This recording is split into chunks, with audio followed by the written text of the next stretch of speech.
Mais uma vez, eu quero cumprimentar você, querido irmão, amigo, líder da Associação Paulista Leste, você que está inscrito na nossa Escola de Formação Teológica aqui da nossa associação. O nosso convidado é o pastor Alexandre de Moraes. Ele é graduado em Teologia pelo UNASP no ano 2010.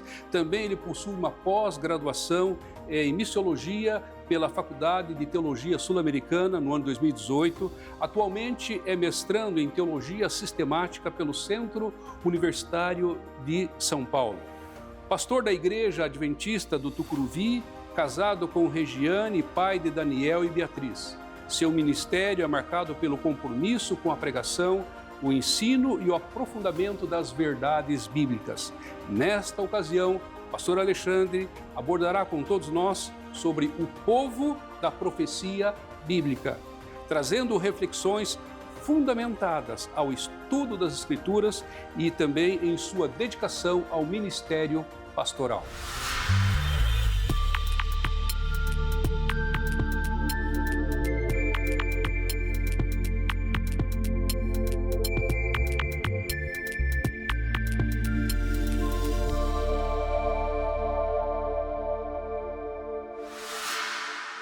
Olá, você está no primeiro módulo do curso de liderança da PL. Meu nome é Alexandre de Moraes, sou pastor na Associação Paulista Leste e mestrando pelo Centro Universitário Adventista de São Paulo.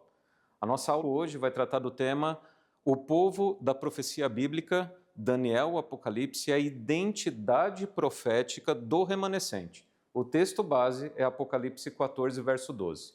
Com essa aula, nós temos um objetivo. O objetivo é descobrir quem é o povo que Deus chama nos últimos dias. O que é remanescente?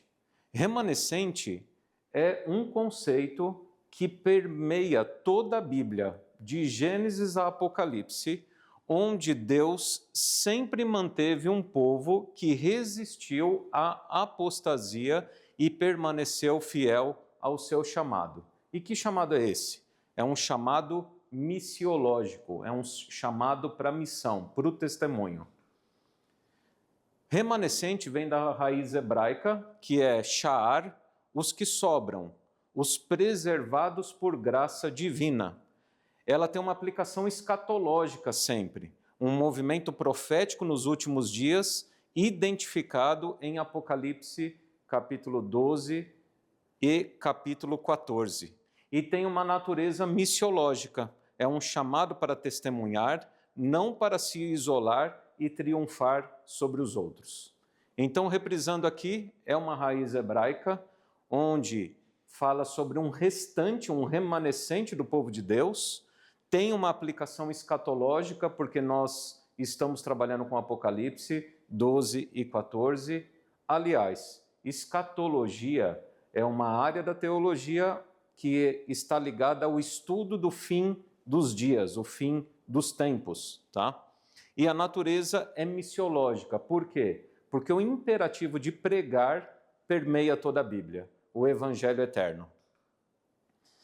Vamos pegar um contexto, então, bíblico. Para a gente chegar em Apocalipse, eu preciso falar com você a respeito desse contexto maior em Daniel, capítulo 7, capítulo 8, para chegarmos lá em Apocalipse. No capítulo 7 de Daniel, você vai encontrar uma visão que Daniel teve perante um mar agitado, e desse mar agitado sobre 4 animais. O primeiro animal é o leão, que se refere à Babilônia. O segundo animal é o urso, que se refere ao Império Medo-Persa. O terceiro animal é o leopardo, que se refere ao Império Grego. E o quarto animal, que é diferente de todos eles, que Daniel não identifica dentro da natureza, é identificado como o Império Romano. Note que os 4 animais, eles não fazem parte da lista de animais limpos de Deus, segundo Levítico 11. São animais que confrontam o reino de Deus e estão à parte da natureza divina, do reino divino, e, na verdade, eles confrontam e perseguem o remanescente ao longo da história. Nesse capítulo 7 de Daniel, não aparece só os animais, Mas o foco principal do capítulo, ainda que Daniel mantenha o foco nessa questão dos reinos que sucedem uns aos outros, o foco principal que o anjo Gabriel, que é o anjo que explica para Daniel a visão, é o julgamento investigativo, onde o ancião de dias se assenta no trono, livros são abertos e o filho do homem vem entre as nuvens em direção ao ancião de dias. Note alguns detalhes. O julgamento começa, o filho do homem não voltou para a terra, ele vai em direção ao ancião de dias, que é Deus Pai, e o julgamento começa antes da volta de Jesus. Por isso que nós falamos de juízo investigativo antes da volta de Jesus. Daniel, ele está curioso em saber o que significam aqueles animais e aquela sequência de animais. Mas o anjo Gabriel, ele mostra para Daniel que o foco dele deve ser no céu. Aqui fica uma dica até homilética de aplicação para você. Nós temos o hábito de ficar vendo notícias e o desenrolar geopolítico da história e querendo encaixar a profecia bíblica dentro da geopolítica. Mas o foco da Bíblia é sempre o reino de Deus. O reino de Deus é o reino eterno. É aquele que prevalecerá e ficará eternamente, até o final. Então, ainda que nós vivamos aqui rodeado e influenciado por esses movimentos geopolíticos, o nosso foco deve ser o reino de Deus. É para isso que fomos chamados e a nossa missão é anunciar o evangelho eterno desse reino. Mas por que então Deus apresenta esses reinos geopolíticos para depois falar de um julgamento que acontece no céu? Bom, a gente pode entender da seguinte maneira: esse julgamento que acontece no céu, nem eu nem você, nós não vemos ele acontecer. E aí talvez surja a dúvida, será realmente que acontece esse julgamento? Deus é tão bom, tão misericordioso, que ele apresenta a cronologia da história desse mundo, confirmando que ele tem o controle da história desse mundo em suas mãos, mostrando a veracidade como uma prova. Olha, eu estou te mostrando algo visível, algo palpável, que você pode conhecer e verificar na história, mas saiba de uma coisa: o que eu tenho para te revelar, aquilo que você não vê, aquilo que você não toca, é tão real quanto esses reinos que se sucedem. Então a ideia de Deus é mostrar uma prova histórica para você ter certeza absoluta que o juízo está acontecendo. E o remanescente fiel é aquele que sobrevive a esse juízo.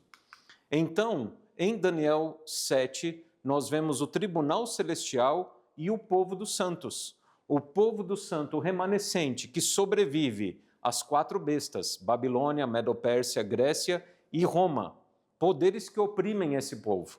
Depois tem o chifre pequeno, que é o ponto principal do capítulo. Nesse capítulo aparece 7 vezes a palavra diferente. Eu me refiro ao hebraico, no português você não vai encontrar 7 vezes, mas você vai encontrar muitas vezes. Se não me falha a memória, 5 vezes no português. No hebraico aparece 7 vezes a palavra diferente, que é a palavra que amarra o capítulo. Esse anticristo, o chifre pequeno, que é diferente, que chama a atenção de Daniel, porque vai até o tempo do fim. Esse poder apóstata, ele persegue os santos e ele tenta mudar a lei e os tempos, Daniel 7:25. Enquanto acontece isso aqui na terra, os 4 poderes, o anticristo mudando o tempo e a lei, lá no céu começa então o julgamento. Deus intervém em favor dos santos. O julgamento é a vindicação do remanescente e do caráter de Deus. Essa parte é importante, vou repeti-la. O julgamento não é com o objetivo de condenar e nem aniquilar perdidos. O julgamento é a vindicação do remanescente e do caráter de Deus. Volto a enfatizar aqui que o julgamento começa nesse período do chifre pequeno. A perseguição ocorre desde o princípio da história ao povo de Deus, mas o julgamento entra no final do poder do chifre pequeno. E os santos do Altíssimo, que é a ênfase que Gabriel dá a Daniel, eles recebem o reino. a identidade pela fidelidade e não pelo poder. O reino é entregue pela graça. O poder é de Deus. Ele vence o grande conflito. E o seu remanescente, que permaneceu fiel, recebe esse reino pela graça. Então entramos em Daniel capítulo 8. Em Daniel capítulo 8, vai focar nas obras desse chifre pequeno e vai posicionar historicamente o início desse julgamento que foi revelado no capítulo 7. Daniel 8 aprofunda a visão profética com a visão do ataque ao santuário. O pequeno chifre, o chifre pequeno, o anticristo, cresce até o exército do céu e derruba o lugar do santuário de Deus. A pergunta central do capítulo é crucial. Até quando durará a visão? E a palavra é maré. É importante para criar vínculo com o capítulo 9, que nós não vamos trabalhar aqui nessa aula. Maré é a palavra visão, que amarra o capítulo 8 com o capítulo 9, e isso é importante. Então, o anjo pergunta para outro anjo, até quando durará a visão? E a resposta foi, até 2.300 tardes e manhãs, e o santuário será purificado. Essa resposta de Daniel 8,14 conecta diretamente a doutrina do juízo investigativo que começa em 1844, central para a autocompreensão adventista como povo profético surgido num momento preciso da história. Portanto, a nossa identidade, ela tem um início. O juízo investigativo, quando começa no céu, onde Cristo, ele passa a ter agora duplo ofício, intercessor e juiz. A partir de 1844, é um marco no céu e na terra do último movimento profético nessa terra e de advertência à humanidade. Então, o santuário celestial não é apenas uma doutrina, é o coração da missão do remanescente. Proclamar que Jesus Cristo é nosso sumo sacerdote, intercedendo hoje no céu, por mim, por você, por toda a humanidade. Hebreus, capítulo 8, verso 1 e 2. Agora nós entramos em Apocalipse 12, que é o texto base, 12 e 14, que é o texto base da nossa aula. No Apocalipse, capítulo 12, você vai ver a história de uma mulher que está grávida, tendo o sol sobre as cabeças, a lua sobre os seus pés. Ela está grávida, gemendo com dores, e em meio a muitas dificuldades, o filho nasce. Veja, o povo de Deus, o remanescente, sempre sofreu perseguição dos impérios, como foi dito. E nessa perseguição que os impérios infligiram sobre o povo de Deus, é essas dores de parto para a mulher ter o filho. Então, Jesus Cristo não se refere a esse sofrimento, às dores de parto, somente ao ministério de Cristo, mas toda a história do remanescente de Deus. A mulher aparece nos versos 1 e 2, o remanescente aparece no verso 17, e os 1.260 dias, que são 1.260 anos no verso 6, é o período de perseguição papal do ano 538 até 1798 da nossa era comum, depois de Cristo. A igreja sobrevive no deserto, o remanescente de Deus é preservado por Deus em meio a esse grande conflito. Então, no tempo do fim, a partir de 1844, Satanás ele vai focar a guerra dele ao restante da descendência da mulher. Surge ao fim da perseguição dos 1.260 anos, com características específicas. Então irou-se o dragão contra a mulher e foi pelejar, foi guerrear com os restantes da sua descendência, os que guardam os mandamentos de Deus e têm o testemunho de Jesus, e se pôs em pé sobre a areia do mar. Apocalipse capítulo 12, verso 17. Então, qual é a característica, qual é a identidade do remanescente no tempo do fim? A característica identitária do remanescente no tempo do fim são os que guardam os mandamentos de Deus e têm o testemunho de Jesus. Ora, o testemunho de Jesus, em Apocalipse capítulo 19, verso 10, esclarece que é o espírito da profecia. O remanescente é guiado pelo dom profético. A palavra de Deus continua falando ao povo dos últimos dias através do Espírito. A obediência, por sua vez, é integral à lei divina, inclusive o sábado, como sinal de fidelidade, sempre fora criacional e sinal de fidelidade do reconhecimento da criação. Então, criacional e escatológico. Não é legalismo, mas amor respondendo à graça. Então, vimos aqui que o remanescente, na sua característica identitária, segundo Apocalipse capítulo 12, verso 17, são aqueles que guardam os mandamentos de Deus e têm o testemunho de Jesus. Essas duas marcas não são troféus de superioridade, mas sinais de uma comunidade missionária que vive pela graça e proclama a mensagem do evangelho eterno. Então não é algo a se ensoberbecer, não é algo a se orgulhar, a estufar o peito e se mostrar aos outros, mas em uma atitude de responsabilidade missionária, o remanescente escatológico tem a missão de proclamar o evangelho eterno a cada tribo, povo, língua e nação. E aí, então, entramos em Apocalipse 14, que é justamente esse evangelho sendo pregado. Apocalipse 14 é o manifesto missiológico do remanescente. As três mensagens angélicas constituem o evangelho eterno aplicado ao contexto escatológico. Este é o coração da missão adventista. A tríplice mensagem angélica é o coração da missão adventista.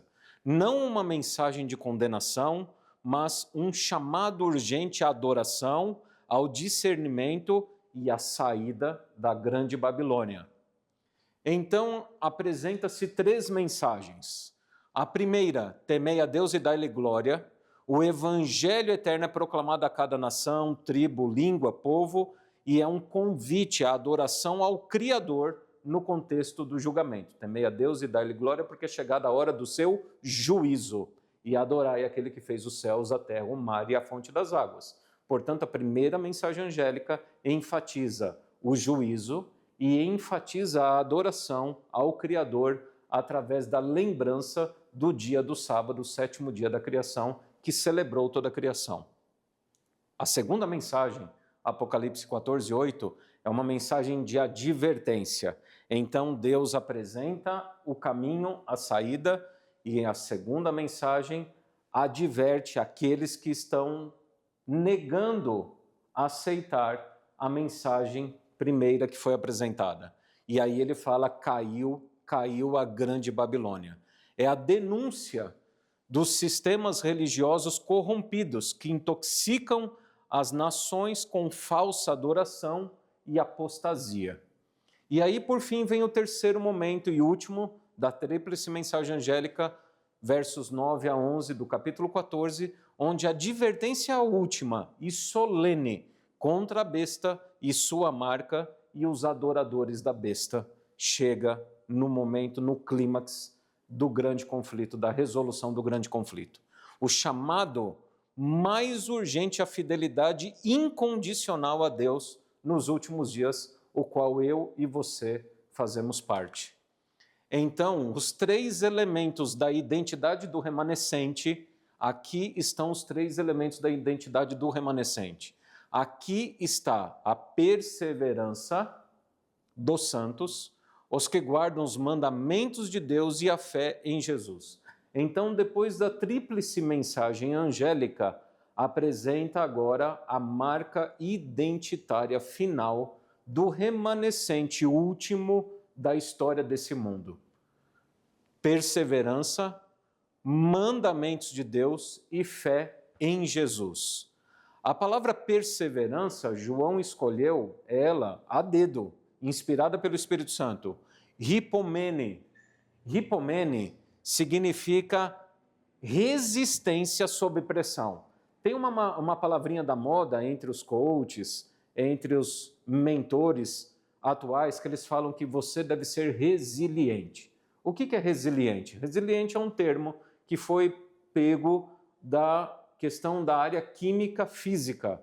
Um material resiliente é um material que, sob pressão e condições contrárias, ou seja, calor, frio, esticando, estressando, é um material que ele volta ao seu estado original.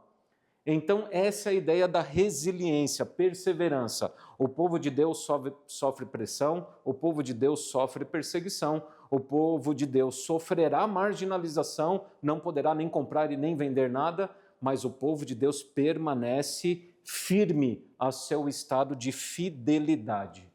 Perseverança, fidelidade aos mandamentos de Deus e a fé em Jesus Cristo.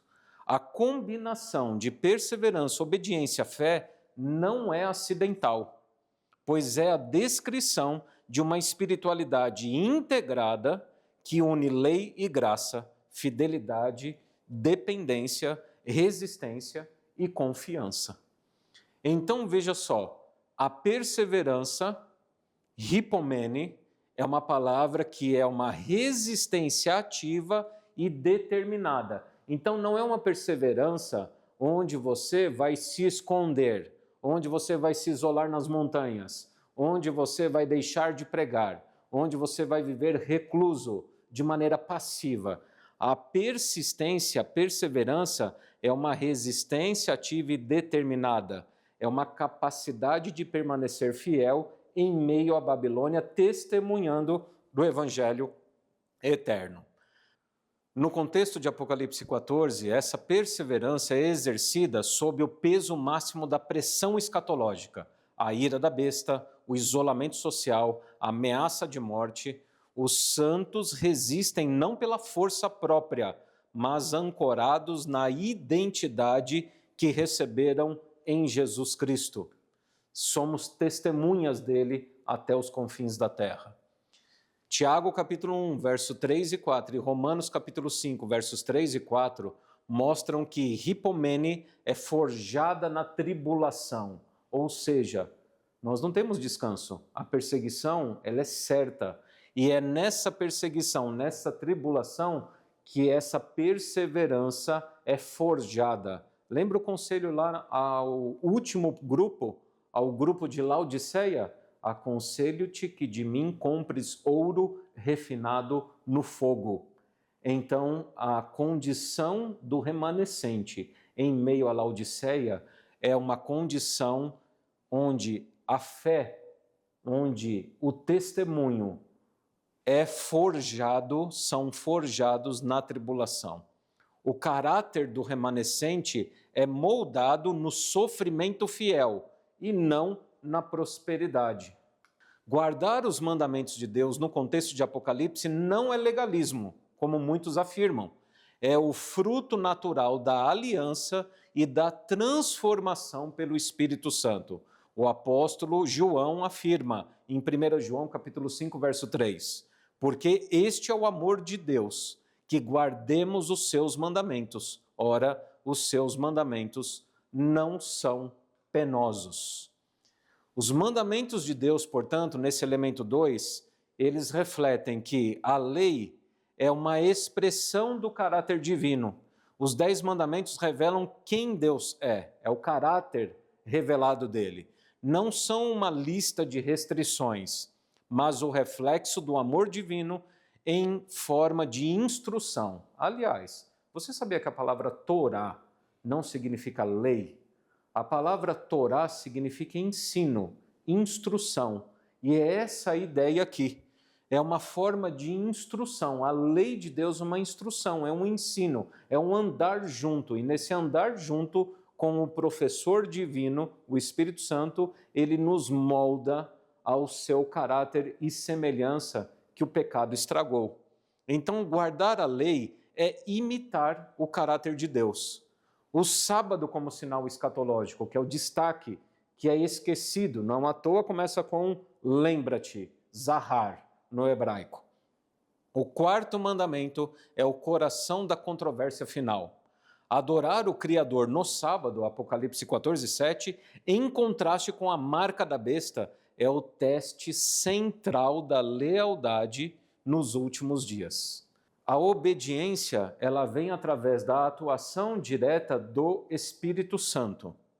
Portanto, Ezequiel 36, verso 27, afirma: porei o meu espírito em vós e farei o que andeis nos meus estatutos. A obediência do remanescente é obra do Espírito Santo, não do esforço humano.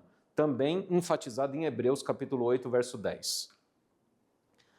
Vamos falar agora do terceiro elemento, a fé em Jesus Cristo, que é a última mensagem a ser pregada nesse mundo. Porque note só que é um paradoxo, ou seja, são ideias que se conflitam.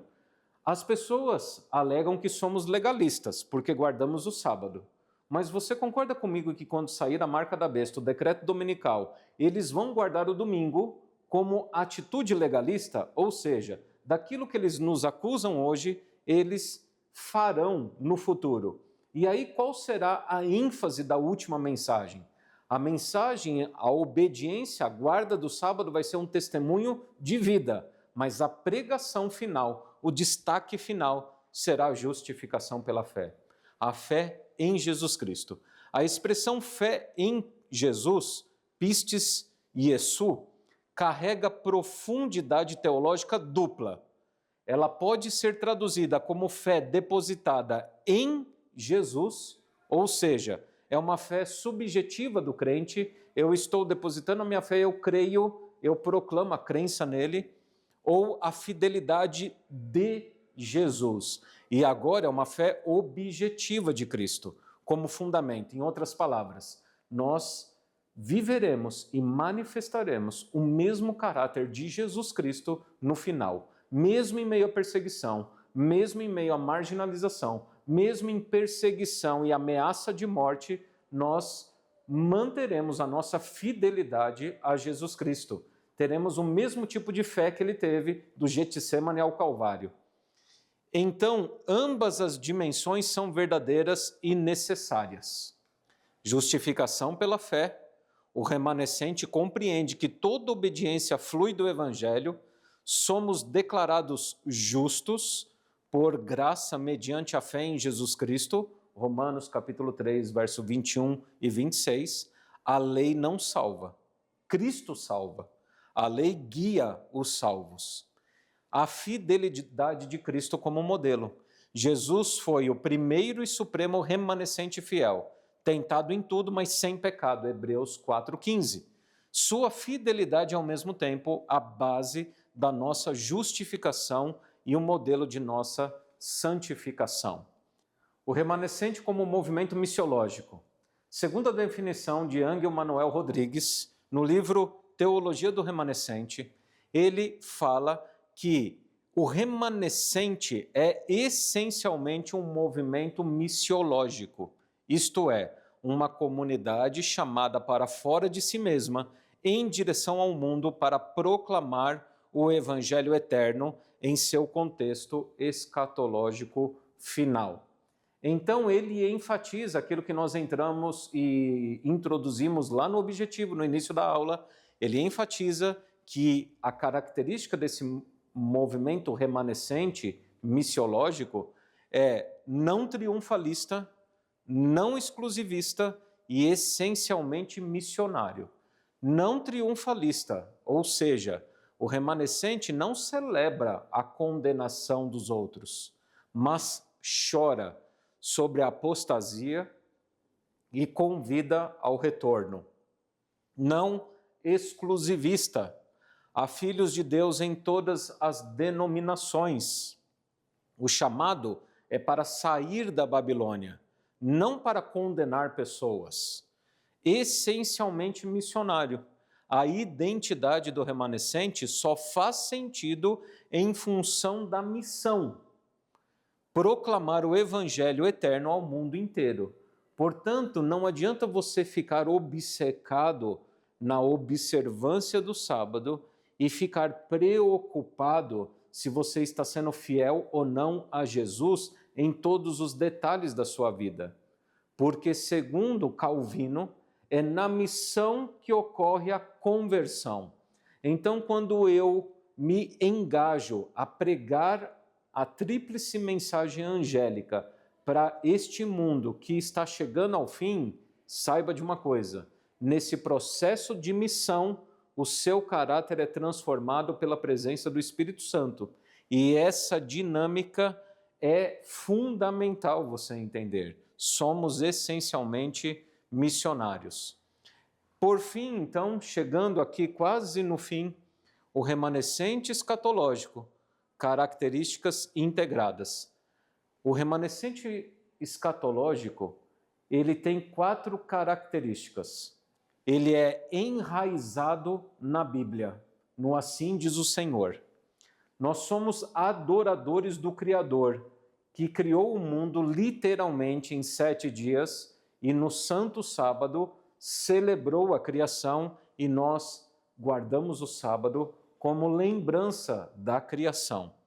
Nós somos proclamadores do Evangelho e somos justificados pela graça.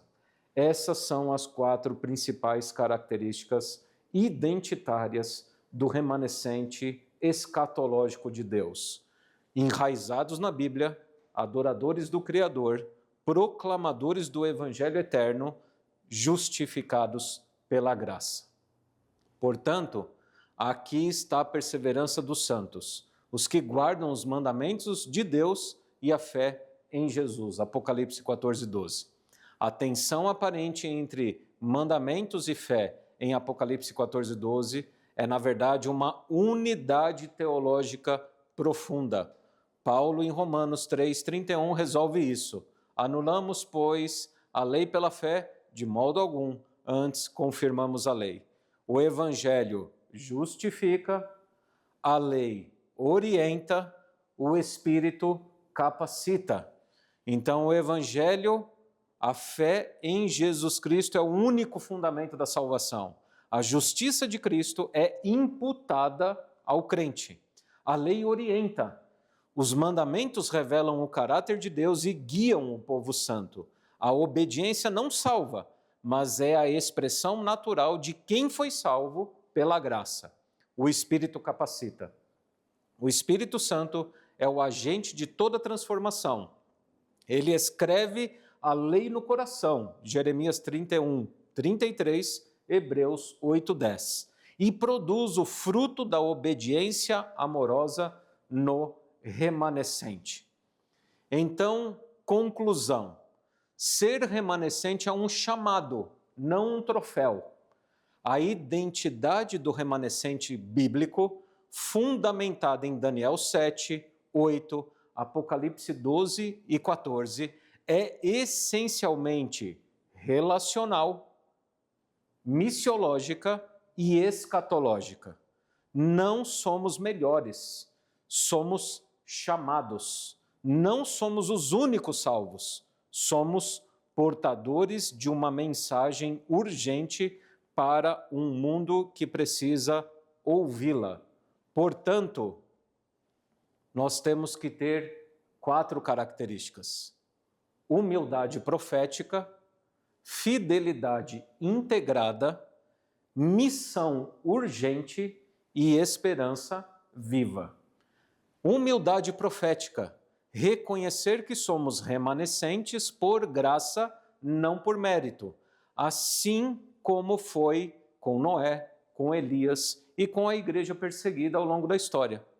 Fidelidade integrada, viver Apocalipse capítulo 14, verso 12, guardando os mandamentos de Deus e a fé em Jesus de maneira integral, através da perseverança, da guarda dos mandamentos, da fé em Jesus, como 3 cabos de uma única corda. Missão urgente: proclamar o Evangelho eterno em seu contexto escatológico. As 3 mensagens angélicas são o nosso chamado missionário irrenunciável. E aqui eu quero destacar: veja, para você ser um remanescente fiel de Deus, é necessário a missão, a pregação, não é uma exclusão, um afastar da sociedade, mas é estar na sociedade, pregando o Evangelho eterno como característica mais forte do remanescente de Deus. E mantendo uma esperança viva. Aguardar com certeza o retorno de Jesus Cristo, a consumação de toda profecia e a vindicação final dos santos do Altíssimo.